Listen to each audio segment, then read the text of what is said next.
오는 11월 실시되는 선거를 앞두고 출사표를 던진 유권자들의 유세가 이어지고 있습니다. 그 가운데 애틀랜타 시장에 출마한 14명의 후보들 가운데 12명의 후보들이 토론회를 가졌습니다. 관련 내용을 김상은 기자가 전해드립니다. 11월 2일 예정된 애틀랜타 시장 선거의 최종 후보자는 14명. 후보자 중 카심 리드 전 애틀랜타 시장과 안토니 브라운 시 의원을 포함한 12명의 후보자가 지난 화요일 프렌드십 침례교회에서 열린 시민들과의 토론대회에 참석했습니다. 후보자 커스틴 엘리제 던과 놀란 잉글리시만은 불참했습니다. 이날 토론회는 생중계로 방영됐으며 160명의 시민이 토론에 직접 참여했습니다.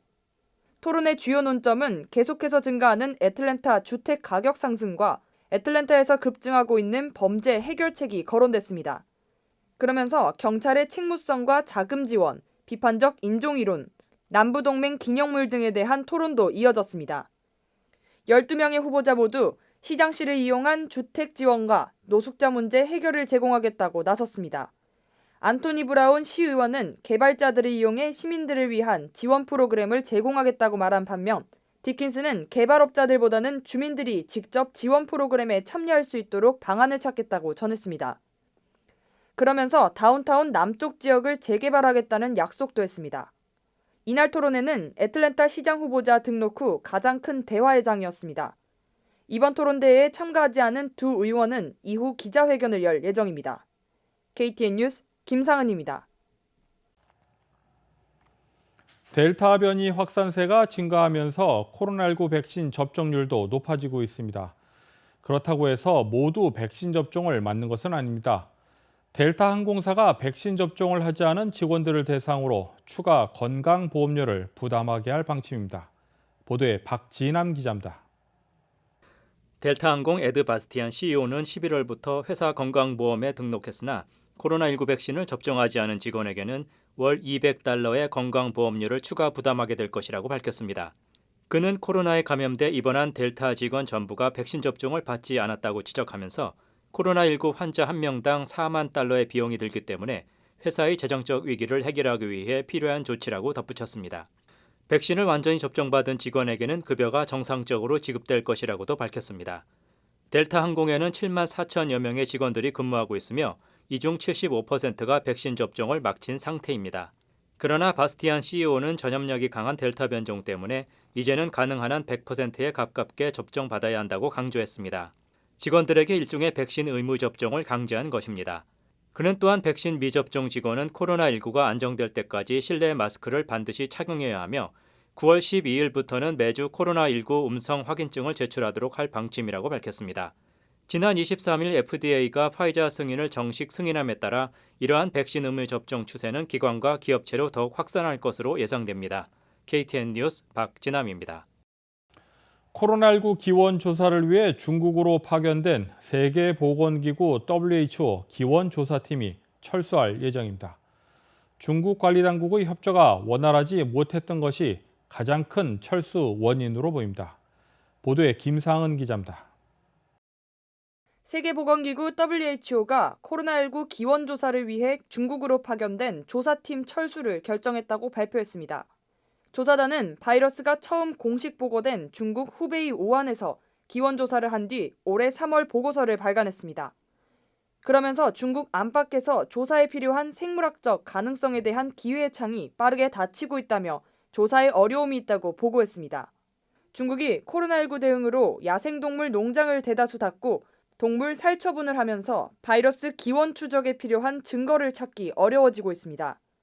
한편 WHO와 별개로 조 바이든 대통령은 이달 초 90일간 코로나19 기원에 대해 연방정보당국이 직접 추가 조사를 하라고 지시한 바 있습니다. 이번 검토는 바이러스가 동물에게서 인간으로 옮겨졌는지, 중국 우한 연구소에서 발생했는지 등 여부를 조사하기 위한 조치였습니다. 하지만 워싱턴 포스트 보도에 따르면 연방정보당국이 코로나19 바이러스 기원에 대한 뚜렷한 결론을 내리지 못한 채 조사를 마친 것으로 보고됐습니다. KTN 뉴스 김상은입니다. 애틀랜타 한인교회 부설 샬롬 대학이 오늘 가을 학기 개강을 맞았습니다. 이번 학기는 지난해와는 달리 대면 수업으로 실시됩니다. 오늘 오전 아틀란타 한인교회 부설 샬롬대학 자원봉사자들을 비롯해 샬롬대학 참가자들이 모두 마스크를 착용하고 있습니다. 관계자에 따르면 참가자들은 입장 전 체온 점검도 함께 한 것으로 알려졌습니다. 지난해는 코로나19 팬데믹으로 인해 영상을 이용해 비대면으로 운영해오다 이번 학기에는 대면으로 진행되는 것입니다. 참가자들은 평소 관심 있는 분야를 자원봉사자들의 지도 아래 배움을 이어가고 있습니다. 시니어 사역을 담당하고 있는 고순성 목사는 은퇴 후 삶에 있어 배움에 대한 의미에 대해 소개했습니다. 의미 있는 것은 그러니까 사람들이 다 보면은 은퇴하거나 그 나이에 되면 내가 무슨 소용이 있을까? 내가 사는 게 무엇일까? 이제 그런 거에 많이 고민들을 하시는 것 같아요. 저도 그랬으니까요. 그런데 이제 살롬대에 오시면서 본인들이 뭐를 배울 수 있다는 것에 대해서 굉장히 큰 자부심을 갖는 것 같으시고요. 한 분은 보면 80세가 되셨는데 평생을 색스폰을 배우고 싶었는데 못 배우셨다는 거예요. 그래서 80이 되셔서 이제서 색스폰을 배우게 되셨다고 그러면서 너무 좋아하시는 거예요. 그래서 한편 샬롬대학은 오늘을 시작으로 12월 8일까지 매주 수요일 9시 30분부터 오후 1시 10분까지 운영됩니다. KTN 뉴스 스티븐입니다. 다음은 코로나19 소식입니다. 오늘의 코로나19 현황을 김상은 기자가 보도합니다. 8월 25일 오후 2시 50분 기준 미국 내 코로나19 누적 확진 환자는 3,907만 6,091명, 누적 사망자는 64만 9,142명입니다. 어제 하루 동안 신규 확진 환자는 20만 2,225명 늘었고 신규 사망자는 1,775명 증가했습니다. 주변 누적 확진 환자는 캘리포니아, 텍사스, 플로리다, 뉴욕, 일리노이 순으로 많습니다. 주변 누적 사망자는 캘리포니아, 텍사스, 뉴욕, 플로리다, 펜실베니아 순으로 많습니다. 다음은 조지아주 코로나19 현황입니다.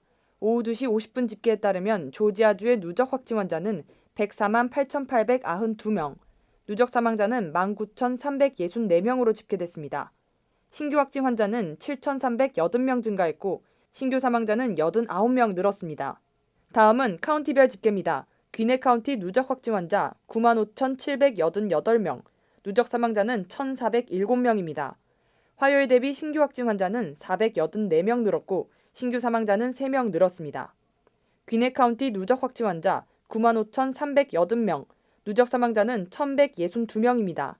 신규 확진 환자는 418명 늘었고 신규 사망자는 3명 늘었습니다.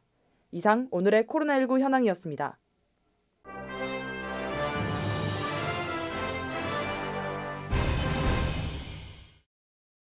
(10월 9일부터) 열릴 예정이던 2021 애틀랜타 프라이드 페스티벌과 퍼레이드 쇼가 전면 취소되었습니다.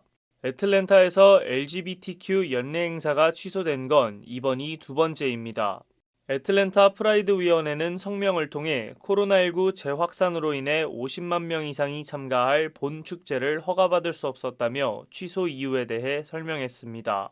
그러면서 내년 프라이드 축제를 위해 시민들이 백신 접종과 마스크 착용에 적극 참여해달라고 당부했습니다. 수요일 아침 폭탄 위협으로 대피령이 내려진 후 학생들과 직원들이 중학교로 안전하게 복귀했습니다. 애틀랜타 공립학교 측은 애틀랜타시 남서쪽에 위치한 진 차일즈 영중학교에 폭탄 위협이 가해졌다고 밝혔습니다.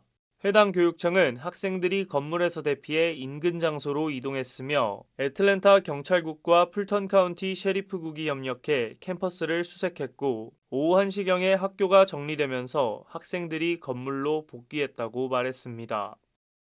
조지아 대학의 전 풋볼 스타 허셸 워커가 수요일 조지아주 상원의원 출마를 위한 선거운동에 나섰습니다. 공화당 내 경선을 통과한다면 내년 선거에서 민주당의 라파엘 워녹 의원과 맞서게 됩니다. 도널드 트럼프 전 대통령의 강력한 지지를 받고 있는 워커는 풋볼 선수와 사업가로서는 주목받고 있지만 일부 공화당에선 가정폭력, 정신질환 등 지난 행적을 두고 논란이 빚어질 가능성을 우려합니다. 잔스크릭 시장에 출사표를 던진 후보들이 기자회견을 열고 한인사회에 관심을 나타냈습니다. 그 자세한 내용은 정리되는 대로 보도해드리겠습니다. 이상으로 8월 25일 KTN 뉴스를 모두 마칩니다. 시청해주신 여러분 고맙습니다.